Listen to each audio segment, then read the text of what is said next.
someone ever made you so angry, so upset, that you considered some form of retribution, some form of revenge? Of course you have. The only problem is that we are all raised to consider revenge as being juvenile, immature. What a gallon of cooking oil wouldn't do for that pool, especially the filtration system. What happens then, when the Mark starts his windshield washers, oil goes all over the windshield. I planted a toy handgun under the truck's seat. Society does not condone such lewd displays of conduct, at least not openly. We've assembled several of the top professionals in the field of revenge to guide us through this endeavor.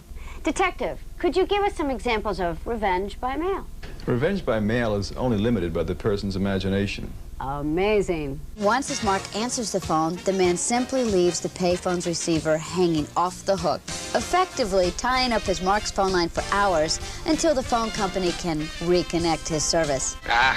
I know that it's silly, but it's still my favorite gag. I'd like to play a little game with you, if that's all right. What can you do to disrupt the entire family as opposed to just the Mark? Put them on offensive mailing lists. Pornographic mailing lists, such as pornographic magazines, pornographic merchandise. Put them on the Communist Party's mailing list. Send the sexually perverted magazines right to his office. Can you imagine the looks he'll get when he gets his stuff right on the job? These bizarre toys and sexually perverted magazines? Should be quite a thrill. A woman from Fort Worth, Texas writes in telling us how she got even with a former friend who owned a popular vending machine. Amazing. Now, before we get even with that certain low life in your life, let me just ask you a little question. What is the most valuable possession that a human being has? Things that smell.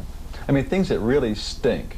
I mean, animal droppings, human droppings, overripened fruit and vegetables. How about some pancake batter, motor oil, Jell-O, pudding? How about that? Look at this. Quite an impressive little fruit salad, huh? Imagine what a week-old fish smells like. It smells like Boston in the summertime. Interesting thoughts, to say the least. Now, I've found this particular routine to be very effective when the Mark is married or living with their lover. Oh, hi. Is Bill, never mind. Listen to what another one of my clients did. My former boss fired me for no damn reason whatsoever. So I put his name in the obituary column in the newspaper. Well, stories like that certainly make my day. Yeah, you! Woo! Come on! Yeah! Now you've had your revenge.